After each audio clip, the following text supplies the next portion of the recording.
Gênesis capítulo 24, Êxodo capítulo 24, nós tínhamos parado no versículo 8, porque ali fala da promessa, da aliança do Antigo Testamento, né, a antiga aliança, e foi derramado sangue para confirmar essa aliança, ela foi selada com sangue, mas aí no caso sangue de animais.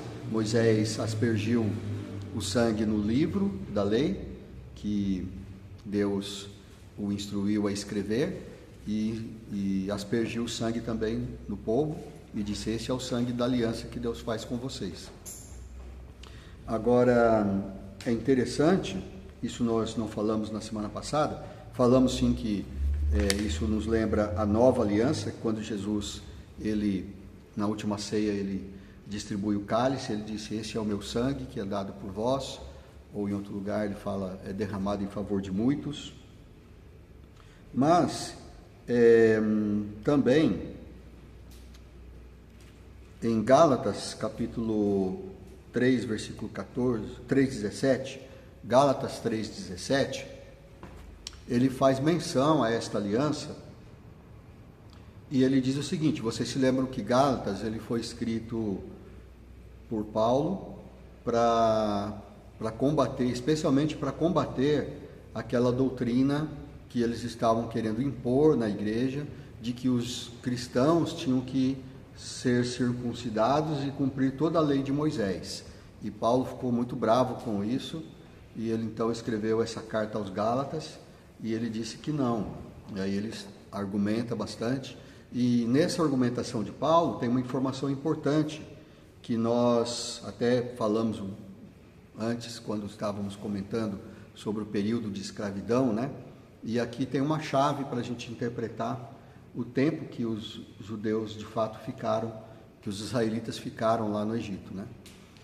Porque Gálatas 3:17, Paulo está argumentando com Gálatas o seguinte, que a aliança que foi feita 430 anos depois da promessa, ela não pode invalidar a promessa. Então, aí Paulo já está nos dando uma informação importante. Ele está dizendo que foi 430 anos depois de Deus ter dado a promessa a Abraão, é que aconteceu isso que nós estamos lendo em Êxodo 24:8. Então, Êxodo 24:8 aconteceu 430 anos depois da promessa que Deus fez a Abraão. Qual foi a promessa que Deus fez a Abraão? Que ele ia abençoá-lo, que todas as famílias da terra seriam abençoadas nele, né? E nós lembramos também que em Gênesis capítulo 15, Deus faz uma aliança com Abraão. Então, quando a gente fala de antiga aliança e nova aliança, não são só essas alianças. Deus fez, por exemplo, uma aliança com Noé, que ele não ia mais, isso foi antes de Abraão, e a promessa era que ele não ia mais fazer o dilúvio sobre a terra, como fez com Noé. E até hoje a gente vê o arco da promessa, às vezes quando chove e aparece o sol, aparece o arco da promessa, para a gente lembrar dessa aliança que Deus fez. Essa aliança não foi invalidada, a aliança que Deus fez com os judeus também não foi invalidada. Jesus, ele disse que ele não veio para... como que fala? Ele diz: eu não vim para revogar. Eu não vim para revogar a lei, mas eu vim para cumprir. Então ele cumpriu toda a lei. Ele cumpriu toda a lei como judeu. Jesus, se tem alguém que cumpriu a lei de Moisés, é Jesus, não tem outro. Só que ele era acusado de não cumprir, mas é porque os fariseus, na verdade, na regulamentação que eles fizeram da lei, ele tinha um monte de coisinhas lá que eles falavam que Jesus não cumpria. Mas Jesus não estava cumprindo a tradição deles, mas ele estava cumprindo a verdadeira lei de Deus. Ele é que cumpriu perfeitamente. Se você quer saber como que nós devemos agir para cumprir os 10 mandamentos e toda a lei de Deus, é só imitar tudo que Jesus fez. Só fazer da mesma forma que Jesus fez, que está tudo bem. É dessa forma que nós temos que ser, porque ele é o único que cumpriu, né? Ele cumpriu toda a lei. Então, é importante a gente lembrar, associar esses versículos aqui, Êxodo 24:8 e Gálatas 3:17. Então são chaves importantes para a gente interpretar algumas coisas na Bíblia, né? aqui vamos falando mais alguns detalhes, porque esses textos aqui têm muita informação, né? No versículo 10, diz que eles viram o Deus de Israel. Olha só, eles viram a Deus. Então, lá em João está dizendo que ninguém viu a Deus, ninguém jamais viu a Deus. Só Jesus. Até tem uma música que a gente canta, um hino, né, que fala: se nos cega o sol ardente, quando visto em seu fulgor, quem contemplará aquele que do sol é criador? Aí ele diz que nem Adão chegou a vê-lo antes mesmo de pecar, que ninguém viu a Deus, né? Então esse hino é baseado numa doutrina da Bíblia, que realmente João fala, né? Ninguém viu a Deus. Jesus fala isso, somente o Filho que viu. E toda vez que fala que viu a Deus, na verdade, quando Moisés, mais tarde ele vai pedir para ver Deus também, né? Ele vai ver uma parte, assim, a glória de Deus, um brilho, né? E é isso que eles viram, provavelmente. Eles não viram Deus. Até diz que Moisés conversava com Deus face a face, né? Que Deus era um amigo, mas na verdade ele estava conversando com o anjo do Senhor, que era enviado de Deus, então era a mesma coisa que conversar com Deus. Mas ver Deus, o Pai mesmo, só Jesus viu, né? Assim, na sua plenitude. Mas aqui diz que eles viram tanto os anciãos quanto outros também do povo. Em Êxodo 25, 24, 10, diz que eles viram Deus de Israel: Moisés, Arão, Nadab e Abiú e 70 dos anciãos de Israel. Todos esses aqui, eles subiram lá e eles viram Deus. E olha só como era o aspecto de Deus. Diz que era como alguém sentado num trono, parece, se não me engano, e tinha uma pavimentação de safira. Então ele estava sobre Lembra quando fala em Apocalipse, que tem lá Deus e tem o Cordeiro, e João está vendo também, né? Está tendo aquela visão, e ele diz que tinha um mar de vidro, né, no trono. Então, esse mar de vidro é esse mar de safira. Então é assim, se você quer saber como que vai ser quando a gente ver Deus, porque quando a gente morrer e ir para o céu, ou quando Jesus vier nos buscar, nós vamos poder ver Deus face a face, né? E aí nós vamos ver Deus assim, nesse lugar, né? Porque desde o Antigo Testamento aqui já está falando, né? E lá em Apocalipse repete. Então ele está num mar de safira. Então tem vários. O Ezequiel teve uma visão de Deus também, o Isaías, né?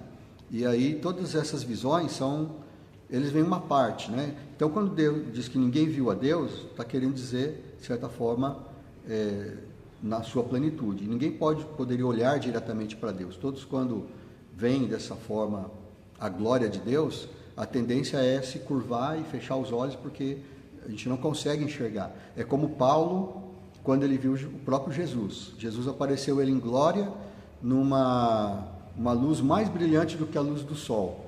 E o Paulo ficou cego, ele não conseguiu enxergar mais nada, provavelmente porque ele olhou para essa luz, né? Então, quando as pessoas têm visões assim, a tendência, quando a gente vê aqui na Bíblia, é cair no chão, de bruços, né? Em reverência e fechar os olhos e baixar os olhos, porque não pode olhar diretamente para Deus, né? Mas eles chegaram a ver esta glória de Deus assim, e é interessante, era um mar de safira, né? Imagine que coisa bonita que deve ser, né? Você em cima de um mar, de uma plataforma ali, né, de um chão de safira. Eu nunca vi nenhuma safira de verdade, né? Mas deve ser muito bonito. Eu já vi em fotos, né? Mas imagina um mar. Imagina se a gente pudesse pavimentar aqui o chão da igreja com safira, né? Com cristal, né? Ouro, né? Que vai ter ruas de ouro. Então, muito bonito, né? Aí, no versículo 12 do capítulo 24, fala das tábuas de pedra, as duas tábuas de pedra, as duas famosas tábuas de pedra, que foram escritas, onde foram escritos os 10 mandamentos, que Deus deu para Moisés. Vocês sabem que essas primeiras duas tábuas foram quebradas, né? E aí Deus fez outras. Mas, então, ele entregou as tábuas de pedra, né? Aí, No 24:18, ele fala dos 40 dias e 40 noites que Moisés ficou lá no monte, né? Moisés subiu. Moisés não subiu sozinho, mas até um determinado ponto, acho que o Josué subiu com ele, e talvez o Arão e o Hur, parece, né, que subiram. Depois vocês dão uma olhada aí. Mas aí, a partir de um determinado ponto, talvez da metade da subida, Moisés pediu para eles ficarem lá, e Moisés subiu sozinho, né? E ele ficou lá nessa conferência com Deus, 40 dias e 40 noites. Já pensou você ficar 40 dias e 40 noites conversando com Deus, né? E Deus falando, e Deus mostrando as coisas, né? Então Moisés tinha muito para contar, né? Muito para falar, por isso que ele é tão importante. Aí a gente vai para o capítulo 25, e aí começa a falar Deus fala já sobre o tabernáculo, né? Que tem que construir o tabernáculo, e ele fala das ofertas, ele instrui a respeito das ofertas, como que deve ser, né? Ele fala da arca, como que deve ser construída a arca. Ele fala do propiciatório. O propiciatório era a tampa da arca. Então, a arca era um baú, na verdade. Ele era feito de madeira de acácia. Essa madeira acácia, eu dei uma pesquisada, é uma madeira que ela é muito resistente e leve. Ele é muito resistente a cupins e tudo. Então, e ela dá muito em lugares assim onde as outras árvores não crescem. Por exemplo, ali em lugares inóspitos, como o deserto, essa árvore pode crescer, a acácia. Então, por isso que Deus mandou fazer com esse tipo de madeira. Então, tudo era feito de madeira e depois coberto de ouro. Tanto a arca quanto a mesa das ofertas dos pães e do incenso, e também o altar onde era queimado os animais, era feito de madeira, mas só que o altar era coberto com bronze, o altar onde era queimado as ofertas, e o altar do pão, onde colocava, o incenso para queimar, que era mais para dentro do santuário, esse era coberto com ouro. Mas todos eles primeiro era feito com a madeira de acácia. Aí Deus instrui, fala para eles trazerem as ofertas, né, e tal. Fala do candelabro. O candelabro eu coloquei na semana passada uma foto no grupo da igreja. Se você quiser achar, vai estar aí na quarta-feira passada. Vai estar a foto aí do menorá. Menorá é aquele candelabro. Tem parece 43 quilos de ouro. Ele é feito de ouro puro. Então esse menorá que tem na foto lá, que eu mandei no grupo da igreja, ele existe. Ele foi feito exatamente como Deus descreve aqui na Bíblia. E ele está preparado, ele está exposto, inclusive, lá em Jerusalém. Tem um instituto lá que se chama Instituto do Templo. Eles dizem que já tem tudo pronto para construir o terceiro templo. Inclusive o menorá já está pronto também. Eles têm tudo lá prontinho, só basta o governo autorizar, eles constroem lá. Mas vocês sabem que é muito complicado, né?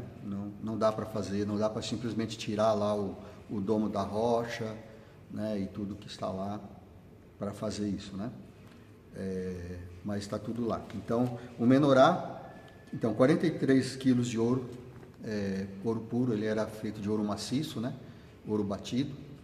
Então, esse era um candelabro que eles iam colocar, então, ele tinha 6 hastes, né? 3 para um lado, 3 para o outro, uma no meio. São 7, então, 7 lâmpadas, né? Que eles colocavam óleo, né? Colocavam um pavio e acendia. Então, ele ficava sempre aceso e ele ficava em cima dessa mesa do propiciatório. Então, aqui tem toda a descrição até o versículo 31, né? Aí, no capítulo 26 de Êxodo, ele vai falando das cortinas, né? Para fazer o tabernáculo. O tabernáculo, ou a tenda, ou a barraca, né? Como que a gente quer chamar, ela era feita com cobertas de pele, né? E tábuas, então eles colocavam as tábuas, por cima das tábuas colocavam as cobertas, lona, a gente chamaria lona hoje, né? Era lona feita de pele de animais. E por quê? Para não ter risco de molhar, né? Também ele absorvia bastante a luz do sol, o calor do sol, né? Então era uma tenda. Imagina um circo que você desmonta, né, e monta em outros lugares. É mais ou menos isso que eles faziam. Eles chegavam, montavam, colocavam as estacas e iam montando ali. Mas aí tem toda a descrição de como que deve ser feito, né? Então as tábuas eram tábuas de acácia também, para fazer as paredes, né, em redor. Depois por cima ia ter o teto com as peles, né? No capítulo 28, aliás, no capítulo 27 ainda, ele fala do altar de bronze, né? O altar de bronze, ele media mais ou menos 2,20 metros por 2,20 metros. Vamos pensar assim, um pouco mais alto do que essa porta aqui, né? Uns 10 centímetros mais alto que essa porta, só que assim, deitado, né? Era o tamanho do altar. E ele era quadrado. Então pode pegar, por exemplo, essas duas portas aqui, com um pouquinho, uns 10 centímetros acima dela, e deitar assim, dá para imaginar o tamanho do altar. Então ele era feito de madeira, coberto com bronze, e a altura dele era 1,33 m, então dava mais ou menos aqui na barriga, aqui, dependendo da altura da pessoa, né? Era a altura do altar. Então tinha uma grade, né? Ele era feito de madeira, mas coberto com bronze, e aí tinha uma grade, uma grelha, né? Onde se colocava lá os animais, colocava madeira, colocava carne para ser queimado. Então ele dá essa instrução aí. Ele vai falando no capítulo 27 dos átrios e utensílios, né? Eu não falei a medida do altar de ouro, mas o altar de ouro ele era menor. O altar de bronze ficava fora, né? Onde queimava o sacrifício. O altar de ouro ficava antes de entrar no Santo dos Santos, no Santíssimo Lugar. E a altura dele, ele era mais ou menos uns 75 centímetros de largura, por 75 era quadrado, né? Tipo 75 centímetros, e mais ou menos essa altura também, de 1,30 m e pouco, né? Era o altar de ouro, né? Então, quando você olhava para o altar, dava a impressão que ele era todo de ouro, mas na verdade era feito de madeira, né? E coberto com ouro. E a mesa, né? A mesa também era feita de madeira. A mesa era mais ou menos 1,70 m, 1,5 m mais ou menos, né? Ela não era quadrada, ela era retangular. Então ficava antes do altar de ouro, e ali colocavam os pães da proposição. Todo dia tinha que colocar um pão. Lembra quando Davi ele fugiu, estava fugindo de Saul, e ele passou lá no templo, e ele pediu pão, pediu se o sacerdote tinha alguma coisa para ele comer, e ele, os homens que estavam com ele, né?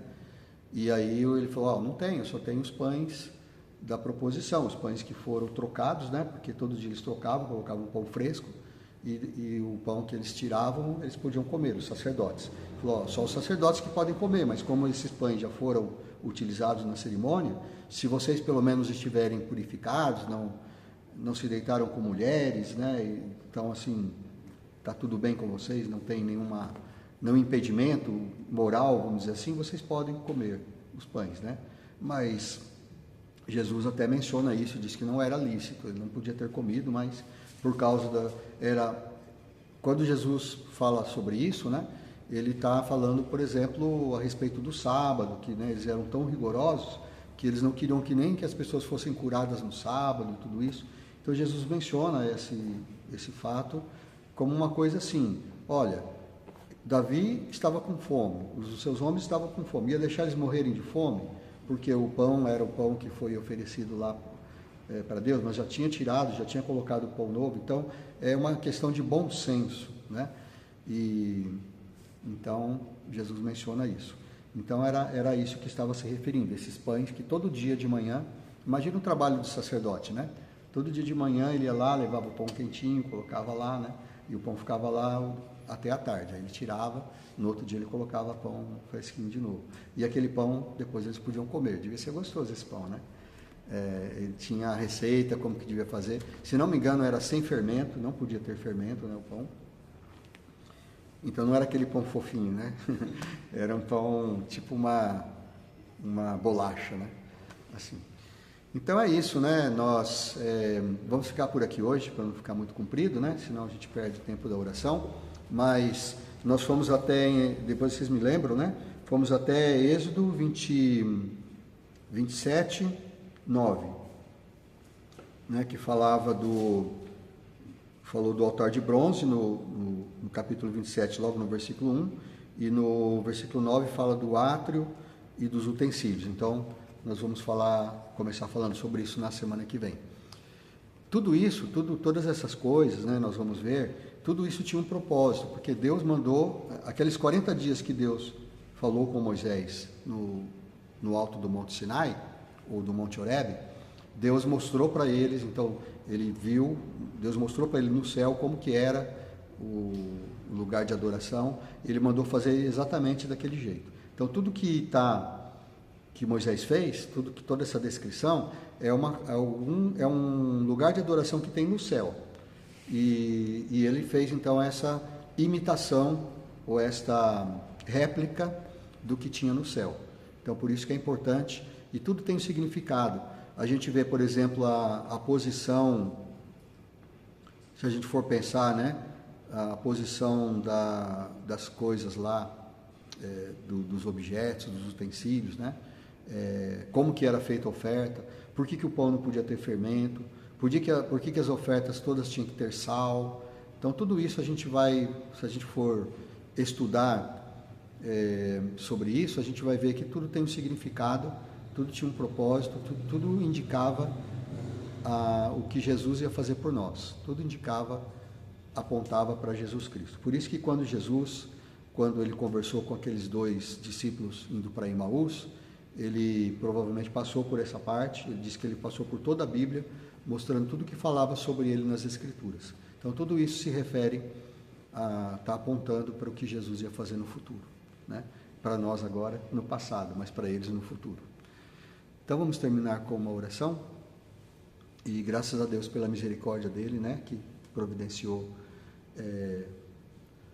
que nós pudéssemos adorá-lo em santidade, em espírito e em verdade, nós que não somos santos, né, mas ele providenciou isso para nós, ele se aproximou de nós, sendo nós pecadores.